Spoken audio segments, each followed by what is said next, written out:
horror story which happened with me in Hostel during 11th. Believe me, each and everything written is true. It will be a long one. Sorry for it. I needed to get this off my chest. I am packing my stuff.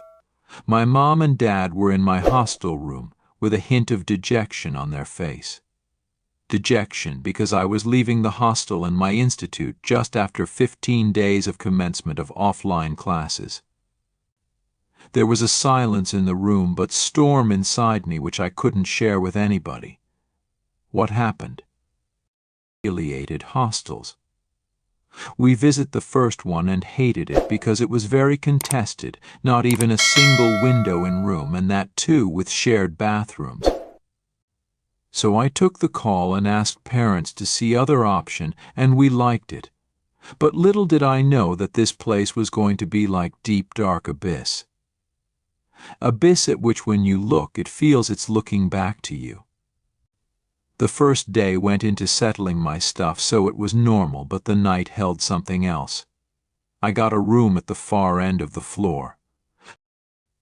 It was the last and most distant room on the second floor. I took it so that I could study in least disturbances. So it was around 1 a.m. in the night. I was trying to sleep but couldn't. The pin-drop silence in the night was deafening me. My laptop was charging on the table next to me. It was allowed to carry laptop and phones for some time so that student can cover their backlogs because most had some. My laptop was in sleep mode. At 1 a.m. to break the silence, audio starts playing on it. It gave me a jump scare. After a few seconds I figured out some lecture started playing because it was voice of our physics teacher. I gathered my senses and assumed that maybe I had left the site open or something, which started playing randomly. I switched off the laptop and went to deep sleep, but this was the last sleep I was going to have in next 15 to 20 days. I got up at 5:30 because in our hostel it was exercise time. Coming out of the room I encountered our floor warden. She was a sweet lady, unlike many wardens. She said, "My son, whole night, why should I listen to it? And if I should listen to it, I should use headphones, though the sound will come down, but first, while taking the round, I could listen to it faintly. Then I will try to listen to it." I was like, maybe they didn't read it last night. They must have had some misunderstanding. And ignored it. Exact same thing happened next day, and this time she was not so sweet. She said, "I will confiscate the laptop if you don't agree." I fought with Mom because I was damn sure that I switched off the laptop. Somehow matter got over. While leaving for institution, this unknown guy of my building who was second-year dropper and was studying there since 3.5 years comes to me. I met him for the first time, but I had seen him during exercise sessions. We talked for some time, and then he says, "Brother, you are very courageous. You don't feel afraid, mister." Said, "What do you mean?" He said, "What? Don't you know what happened in your room?" I said, "No, apparently." He told me that my room was just opened for students after 2 complete years because a classmate of his had committed suicide. But the scariest part was yet to come. The reason of his suicide was mainly depression, but he gave up day. When he was humiliated in front of whole class of 200 students by our physics teacher because his work was not completed. Teacher had habit of checking and couldn't answer questions.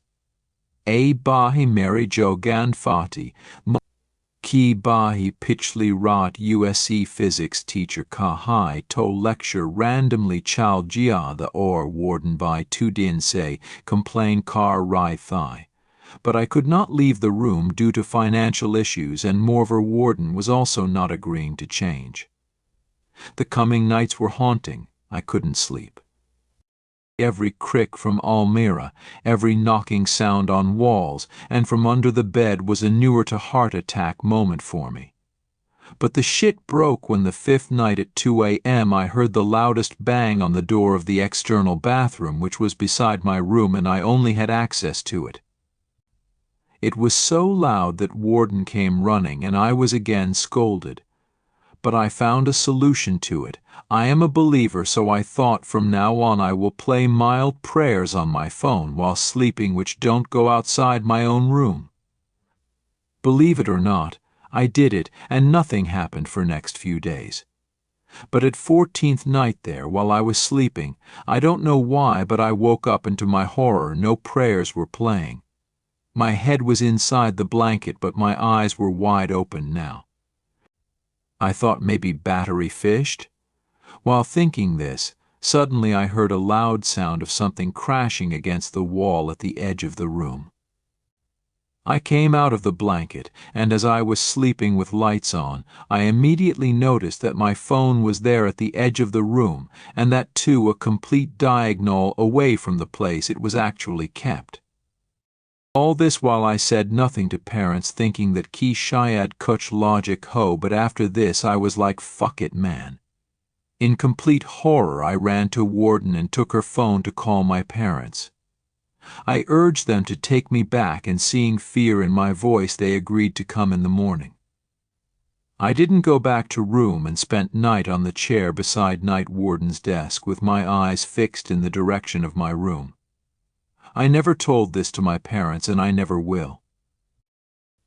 I am packing my stuff. My mom and dad were in my hostel room with a hint of dejection on their face. Dejection because I was leaving the hostel and my institute just after 15 days of commencement of offline classes. There was a silence in the room but storm inside me which I couldn't share with anybody. What happened?